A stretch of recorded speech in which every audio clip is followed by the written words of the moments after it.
Hi everyone, मैं रोहन यादव आप सभी का एक बार फिर से अपने यूट्यूब चैनल पर स्वागत करता हूं। आज की जो हमारी ये क्लास है बेसिकली एनटीए यूजीसी नेट और मेडिकल सोशल वर्क के संबंध में। और ये जो आप पेपर देख रहे हैं ये क्वेश्चन पेपर है Baba Farid university of health science या उससे संबंधित है। हालांकि ये पेपर 24 जुलाई 2022 को हुआ था, अभी हाल ही में हुआ है। और इसमें के जितने प्रश्न हैं लगभग 100 क्वेश्चंस हैं और ये 100 क्वेश्चंस मेडिकल सोशल वर्क और साइकेट्रिक सोशल वर्कर के लिए इम्पॉर्टेंट है। वहीं एनटीए यूजीसी नेट के लिए भी ये क्लास इम्पॉर्टेंट है। यूजीसी में भी यहाँ से प्रश्न देखने को मिल सकते हैं, ठीक है। और जो एम्स के स्टूडेंट हैं जो तैयारी कर रहे हैं उनके लिए ये जो क्वेश्चन पेपर है वेरी मोस्ट इम्पॉर्टेंट है। इस क्वेश्चन की पीडीएफ मैं आपको जो है टेलीग्राम पर प्रोवाइड करा दूंगा और इसकी हिंदी पीडीएफ भी है और इंग्लिश भी है। तो देखिए, पहला प्रश्न ये है कि the social worker dealing with the needs of individuals must have. पहला प्रश्न का पहला ऑप्शन होगा सिंपैथी क्या, दूसरा ऑप्शन स्किल, तीसरा ऑप्शन है इंटेलेक्चुअल नॉलेज एंड पेशेंस। इसका जो सही जवाब होगा ऑप्शन नंबर डी होगा ऑल द एबव, ठीक है। तो जब भी सामाजिक कार्यकर्ता जो आवश्यकता के आधार पे जो बच्चे होते हैं, चाहे वो समूह कार्य हो, चाहे वो व्यक्तिगत कार्य हो, चाहे वो सामुदायिक संगठन हो, तो उसमें सोशल वर्कर सिंपैथी स्किल्स और अपनी जो बौद्धिक क्षमता होती है उसका प्रयोग करता है। इसलिए ऑप्शन नंबर जो डी होगा ये करेक्ट माना जाएगा। Question number 2, social work refer to, ठीक है। अब यहाँ पे आपको प्राथमिकता देनी है, ठीक है। तो प्राथमिकता के आधार पर जो helping people to help themselves की बात की जा रही है यही ऑप्शन आपका सही माना जाएगा। क्वेश्चन नंबर 2 का ऑप्शन नंबर बी करेक्ट है आपका। बात करते हैं कॉन्शस, क्वेश्चन नंबर 3 के बारे में। कॉन्शस इज आइडेंटिफाइड विथ, आप जो चेतन है वो किस में आइडेंटिफाई करेंगे, ईद में करेंगे, सुपर ईगो में, या ईगो, या ऑल द एबव में। ध्यान रखिएगा, जो चेतन है, जो कॉन्शस है, वो बेसिकली रिप्रेजेंट होता है ऑप्शन नंबर ए यानी ईद में। यहाँ पर आपका ऑप्शन पहला करेक्ट जवाब होगा 3 का। क्वेश्चन नंबर 4 की बात करेंगे। देखिए, क्वेश्चन नंबर 4 में कहा गया है dash refer to the protection. देखिए यहाँ पे जो प्रोटेक्शन शब्द है, प्रतिरक्षा वाला जो सुरक्षा वाला शब्द है, इसी को रिप्रेजेंट कर रहा है ऑफ सोसाइटी अगेंस्ट क्राइम।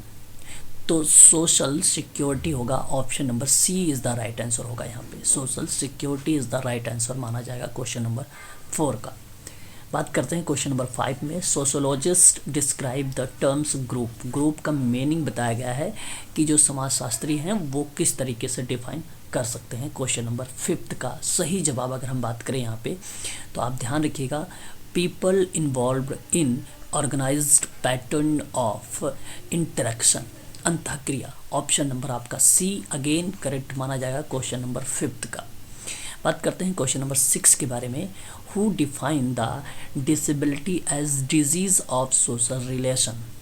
बहुत ही अच्छा सवाल आपके सामने कि जो सामाजिक संबंध है उसकी बीमारी के संबंध में एक डिसेबिलिटी की परिभाषा देने वाले एक विद्वान थे, उसका नाम था क्या। 4 ऑप्शन आपके सामने क्वेश्चन नंबर 6 का सही जवाब अगर हम बात करें तो Murphy is the right answer, जिन्होंने सन 1990 में डिजीज़ ऑफ सोशल रिलेशन की किताब लिखी थी जो बेसिकली डिसेबिलिटी पर आधारित थी। आपका सही जवाब ऑप्शन नंबर सी माना जाएगा।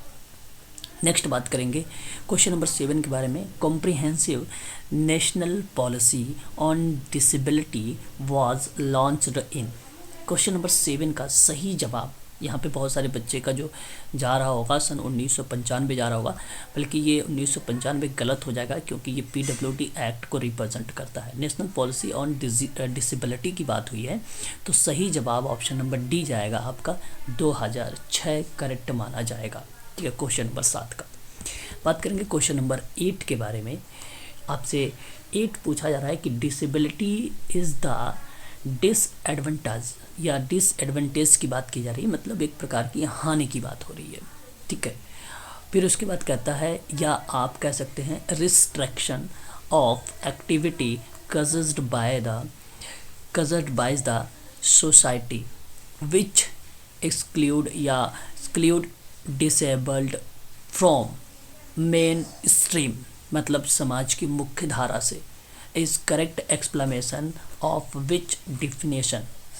ये जो डेफिनेशन दी गई है एक प्रकार से डिसेबिलिटी पर आधारित डेफिनेशन है, जहाँ पर बताया जा रहा है कि उसकी हानि यानी उसके नुकसान को लेकर और फिर उसे समाज की मुख्य धारा से जोड़ने से संबंधित है। तो इसका सही जवाब होगा अ मेडिकल डेफिनेशन है। ये एक प्रकार के चिकित्सा के संबंध में जो है डेफिनेशन दी गई है। क्वेश्चन नंबर 8 का सही जवाब ऑप्शन नंबर ए माना जाएगा, 8 का। क्वेश्चन नंबर 9 आपके सामने कि a loss or abnormality of psychological, या आप ये कह लीजिए कि एंटोमिकल, ठीक है, स्ट्रक्चर और function is called as. Basically जहाँ पे साइकोलॉजिकल एबनॉर्मल जैसे शब्द यूज़ हो रहे हैं, साथ ही साथ अगर हम बात करें यहाँ पे एक स्ट्रक्चर, उसकी संरचना को लेकर और उसके फंक्शन को लेकर, तो वह बेसिकली एक क्षति है और क्षति रिप्रेजेंट करती है ऑप्शन नंबर बी को, यानी इम्पेयरमेंट को। यानी क्वेश्चन नंबर 9 का ऑप्शन नंबर जो बी है ये करेक्ट माना जाएगा। क्वेश्चन नंबर 10 आपके सामने, social model of disability was coined bye. तो जो सोशल मॉडल ऑफ डिसेबिलिटी है इसमें किसकी भूमिका है? क्वेश्चन नंबर 10 आपके सामने। तो माइक ओलिवर एक विद्वान है, माइक ओलिवर जॉन एक विद्वान है जो ऑप्शन नंबर सी में दिख रहे हैं, जिन्होंने सन 1983 में 1983 में दिव्यांगता का सामाजिक मॉडल दिया था। दिव्यांगता का सामाजिक मॉडल दिया था, ठीक है।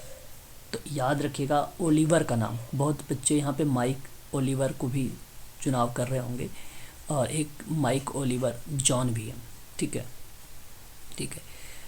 तो माइक ओलिवर जॉन को हटा दीजिए, जॉन ने नहीं, Mike Oliver, option number D is the right answer, यही है 1983 में, ठीक है। Option number D is the right answer होगा, D is the right answer होगा, डी, ठीक है। आगे बढ़ेंगे और नेक्स्ट सवाल देखेंगे हम सभी लोग, ठीक है। क्वेश्चन नंबर 11 के बारे में बात करें कि the first Indian school of social work was started in India in the year 1936 at. आपको पता होगा सर दोराब जी ने सन 1936 में मुंबई में इसकी स्थापना की थी, ठीक है। पहला स्कूल ही है। बात करेंगे क्वेश्चन नंबर 12 के बारे में, 12 नंबर का क्वेश्चन आपके सामने। 12 नंबर का सवाल आपसे क्या बोल रहा है? कह रहा है कि the performance of a student, ठीक है, is compared with another student in which type of testing, ठीक है। आपको बता दूँ ये बेसिकली जो ऑप्शन दिया गया है क्वेश्चन नंबर 12 की अगर हम बात करें, यहाँ पर आपका एक मानक संदर्भित परीक्षण होता है, और जो मानक संदर्भित होता है वो बेसिकली नॉर्म रेफरेंस्ड या रेफरेंस्ड टेस्टिंग होता है, उसको बोलते हैं, ठीक है, मानक संदर्भित परीक्षण बोलते हैं इसको। क्वेश्चन नंबर का 12 का जो सही जवाब होगा ना, एक स्टूडेंट का परफॉर्मेंस या उसका प्रदर्शन जो आप कंपेयर के आधार पे टेस्ट करते हैं वो बेसिकली मानक संदर्भित परीक्षण होता है। Option number D is the right answer होगा क्वेश्चन नंबर 12 का। क्वेश्चन नंबर 13 है the social casework interview is an important. Interview के पॉइंट ऑफ व्यू से अगर हम बात करें तो इसमें इम्पोर्टेंट किन किन चीज़ों को हम रखेंगे सोशल केस वर्क में?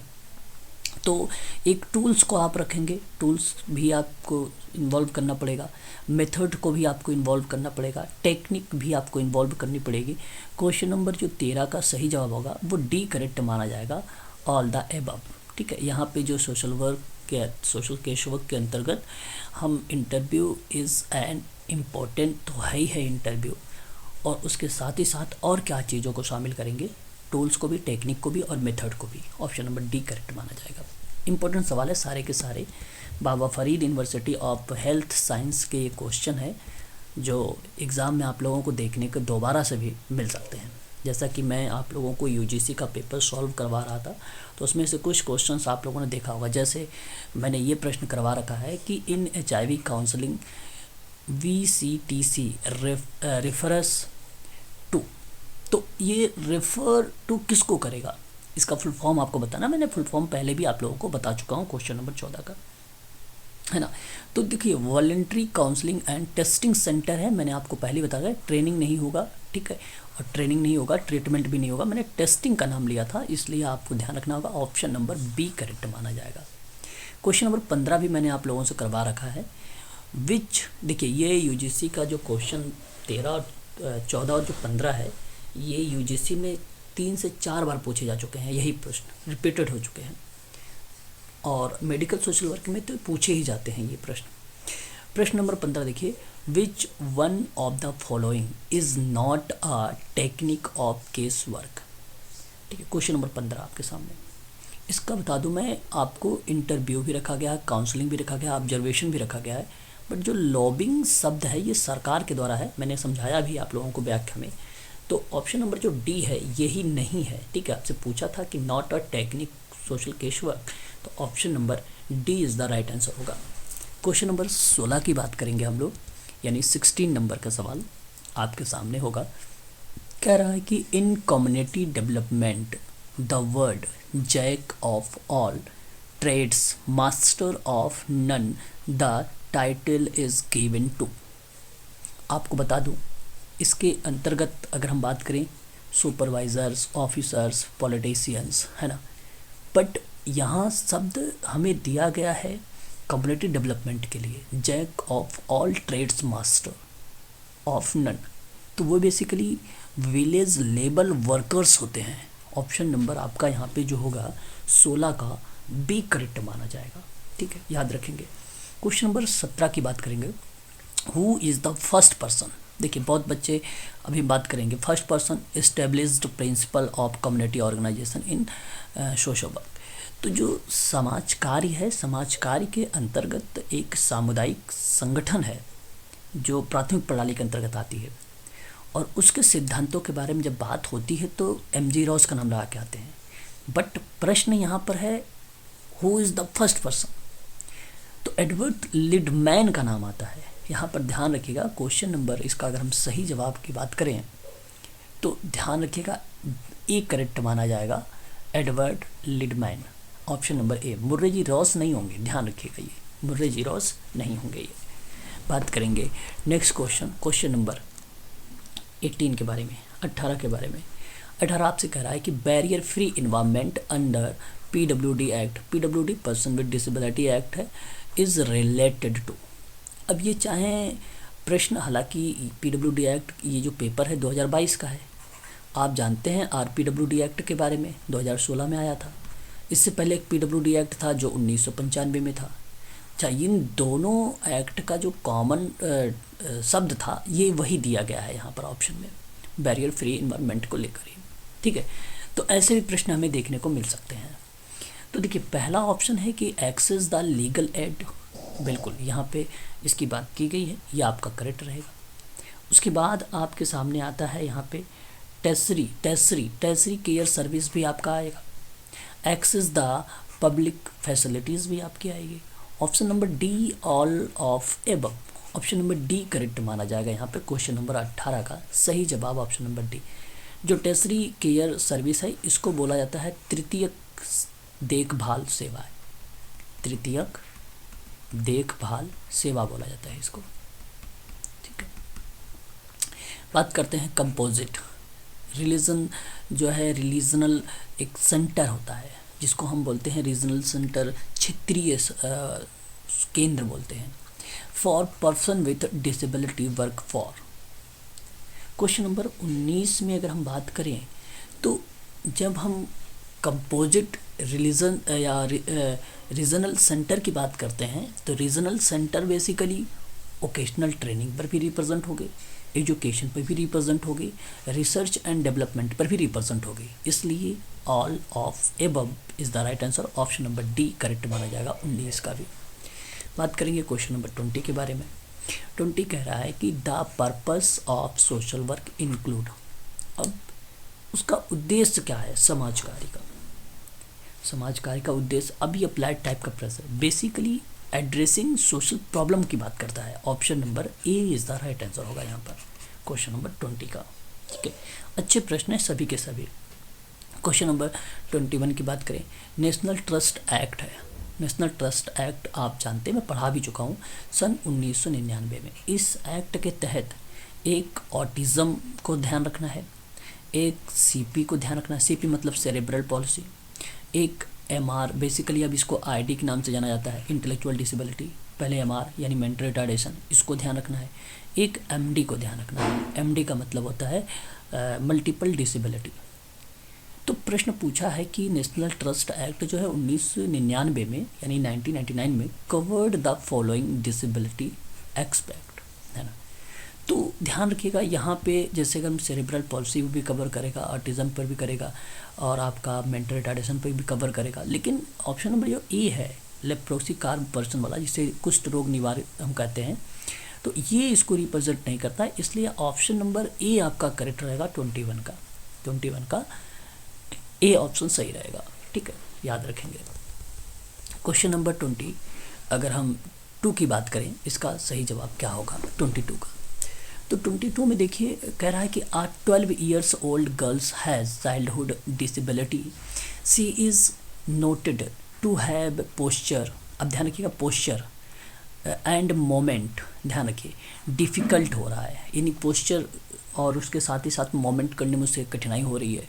तो which of the following conditions is she likely to have, तो ये किस चीज़ को प्रस्तुत करेगा, डाउन सिंड्रोम गलत हो जाएगा, ऑटिज्म स्पेक्ट्रम डिसऑर्डर गलत हो जाएगा, लेप्रोसी गलत हो जाएगा। हाँ याद रखिएगा सेरेब्रल पॉलिसी बेसिकली ये परिभाषा बन जाएगी, प्रमस्तकीय पक्षाघात की परिभाषा बन जाती है। Option number D is the right answer हो जाएगा क्वेश्चन नंबर 22 का। क्वेश्चन नंबर 23 का देखिए, the formula used to determine intelligence quotient. बात करें आईक्यू, इसको इन शॉर्ट में आईक्यू कहते हैं। आईक्यू का फार्मूला क्या होता है, तो आईक्यू इज इक्वल MA/CA × 100। तो हम इस तरीके से भी लिख सकते हैं, M मेंटल एज होता है, CA मतलब क्रॉनिकल एज होता है, इंटू से आपको 100 का, पहले इंटू नहीं था, और उस समय ये जो आईक्यू का सूत्र दिए थे विलियमस्टन ने दिया था। बाद में विलियमस्टन के बाद सन 1916 में टर्मन के द्वारा मल्टीप्लाई 100 करके ये फार्मूला दिया गया। तो ये फार्मूला जो दिया है आपके सामने ऑप्शन नंबर डी का, ये टर्मन का है, ऑप्शन नंबर आपका डी करेक्ट माना जाएगा यहाँ पर, ठीक है, याद रखिएगा। क्वेश्चन नंबर 24 देखिए, 24 भी इम्पोर्टेंट सवाल है। ड्यूरेशन द डेवलपमेंटल स्टेज की बात हो रही है, विकासात्मक एक अवस्था है, ये आप अच्छे तरीके से जानते भी होंगे, 24 में है ना। और फिर कह रहा कि आ चाइल्ड प्रोग्रेस फ्रॉम कॉन्क्रीट का मतलब होता है अमूर्त, टू अबस्ट्रैक्ट, कॉन्क्रीट मतलब मूर्त होता, सॉरी कॉन्क्रीट का मतलब होता है मूर्त, और अबस्ट्रैक्ट थिंकिंग का मतलब होता है अमूर्त चिंतन, एंड कैन कॉम्प्रिहेंड पास्ट मतलब भूत चीज़ की बात करना, प्रेजेंट वर्तमान की बात करना, फ्यूचर थीम्स यानी फ्यूचर भविष्य की बात करना। तो children also turn to be egocentric duration this stage. ये स्टेज बताइए जहाँ पे आप मूर्त से अमूर्त की तरफ सोच कर बना रहे हैं, आप पास्ट की बातें भी सोच रहे हैं, वर्तमान की बातें को रख रहे हैं, फ्यूचर की बातें भी, आप सारी चीज़ों पर तर्क करना शुरू कर रहे हैं। तो ये जो स्टेज है, ये स्टेज आपको ध्यान रखना है, जीन पियाजे का है, और ये ऑप्शन नंबर आपका डी करेक्ट होगा, formal operational stage. Option number D is the correct जवाब आपका होगा। बात करेंगे नेक्स्ट सवाल के बारे में। क्वेश्चन नंबर 25 आपके सामने, which of the following is a form of research typical जो है कंडक्ट बाय टीचर्स, तो counsellor and other professional to answer question they have and to specifically यानी स्पेसिफिक या specially help them solve local problem. तो ये action research है, ये आपका कौन सा रिसर्च है, ये एक्शन रिसर्च है, जिसको हम लोग बोलते हैं क्रियात्मक शोध। ऑप्शन नंबर ए आपका करेक्ट होगा क्वेश्चन नंबर 25 का। 26 कहता है कि विच लीगल एक्ट है ना separated mental retardation from Indian lunacy act. आपको पता होना चाहिए क्वेश्चन नंबर 26 के अकॉर्डिंग मैं आप लोगों से बात करूं तो लुनासी जो एक्ट आया था ये बेसिकली आया था 1890 में, और एक इंडियन नुलासी एक्ट आया था, वो आया था 1912 में। एक आपका मेंटल हेल्थ एक्ट आया था जो 1887 में, आपको पता होगा, है ना। और यही करेक्ट जवाब है option number D, sorry option number C. Option number C is the right answer होगा। Question number 27, which of enactment of mental health act, question number 27। तो इसका सही जवाब ऑप्शन नंबर सी करेक्ट माना जाएगा, ठीक है, ध्यान रखिएगा। ऑप्शन नंबर, बेसिकली यह जो है अधिनियमित करने को बताया जा रहा है कि मानसिक स्वास्थ्य अधिनियम किसके रूप में आया था। तो अधिनियमित हुआ था सन 1987 में। बात करेंगे क्वेश्चन नंबर 28 के बारे में। ये आईसीडी के अकॉर्डिंग अगर हम बात करें तो आप इसको ध्यान रख सकते हैं। एक होता है प्रोफाउंड जो 20 से कम होता है, एक सीवियर होता है 20 से 34 कह लीजिए या 35 कह लीजिए, एक मॉडरेट होता है जो 35 से 50 होता है, और एक माइल्ड होता है जो 51 यानी 51 से लेकर 70 होता है, या 50 से आपको 70 कह देना है।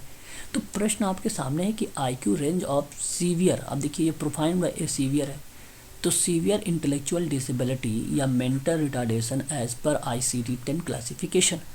तो इसका सही जवाब जो होगा 20 से 34, ऑप्शन नंबर आप ध्यान दीजिएगा, यहाँ पर सी वाला करेक्ट माना जाएगा यहाँ पर, ठीक है। क्वेश्चन नंबर 29 आपसे क्या बोल रहा है, कह रहा है कि मेंटल रिटार्डेशन या इंटेलेक्चुअल डिसेबिलिटी मीन्स क्या हो सकता है। तो देखिए एक डिफिसिट इन अडेप्टेशन बिहेवियर को भी मेंटल रिटार्डेशन या इंटेलेक्चुअल डिसेबिलिटी रेफर करती है, एक प्रकार से उसको परिभाषित करती है, इसलिए आपका ये सही रहेगा। Significantly below average intellectual functioning, ये भी रिप्रेजेंट करती है। उसके बाद आता है manifestations duration the developmental period, और ये अवस्थाएं बेसिकली प्रस्तुत हो जाती है। तो ये आपने एक नाम सुना होगा AAMR, ठीक है। तो ये अमेरिकन एसोसिएशन मेंटल रिटार्डेशन है, सन 1983 के अकॉर्डिंग ये परिभाषा दी गई है, और option number D is the right answer. ये इस परिभाषा में तीनों बातें कही गई थी, ध्यान रखिएगा। AAMR के अकॉर्डिंग सन 1983 की परिभाषा है, ऑप्शन नंबर आपका यहाँ पर डी करेक्ट हो जाएगा।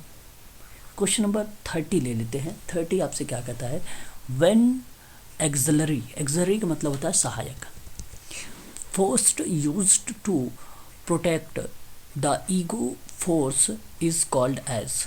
तो मैं आपको बता दूं ये डिफेंस मैकेनिज्म होता है बेसिकली। ऑप्शन नंबर, बेसिकली आप एक प्रतिक्रिया, आप रक्षात्मक प्रतिक्रिया जो बताते हैं वो डिफेंस मैकेनिज्म को बताते हैं। ऑप्शन नंबर आपका ए करेक्ट माना जाएगा, यहाँ पर ए सही माना जाएगा।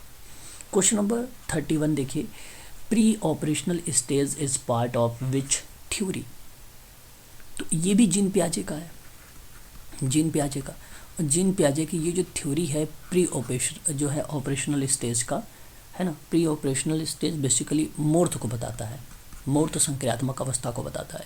और ये किस थ्योरी से रिप्रेजेंट है, तो कॉग्निटिव डेवलपमेंट थ्योरी से रिप्रेजेंट है, इसलिए ऑप्शन नंबर आपका सी करेक्ट माना जाएगा यहाँ पर, ठीक है। तो ये प्रश्न थे, very very most important question थे, जो Baba Farid university of social health से संबंधित था, जिसका एग्ज़ाम 24 जुलाई 2022 को हुआ था। मेडिकल और साइकेट्रिक मेडिकल सोशल वर्कर के लिए पेपर थे ये, और ये क्वेश्चन पेपर यूजीसी के लिए भी इम्पॉर्टेंट है और एम्स मेडिकल सोशल वर्क के लिए भी इम्पॉर्टेंट है।